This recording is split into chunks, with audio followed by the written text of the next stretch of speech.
Une transhumance avec des brebis, le long de la future ligne de métro du Grand Paris.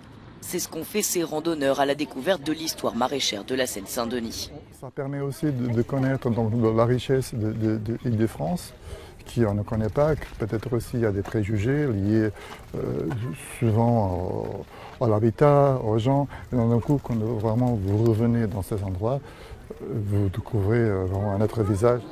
Découvrir l'autre visage de la banlieue, Saclay, Roissy, Chelles, des zones urbaines qui cachent pourtant des trésors naturels dont nous avons besoin. Cette nécessité de se mettre au vert s'est accrue avec le confinement et le réchauffement climatique. Et justement, le métro du Grand Paris qui arrive va nous permettre d'accéder à ces espaces verts inconnus.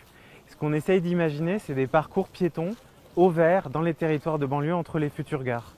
Le métro, ça sert à aller au boulot, mais ça va aussi servir à aller sur la coulée verte de Stein, dans le parc Valbon à la Courneuve, dans les forêts du 95 et du 93. Vous voyez, c'est vraiment important de connecter les transports en commun de banlieue à la possibilité d'aller se mettre au vert.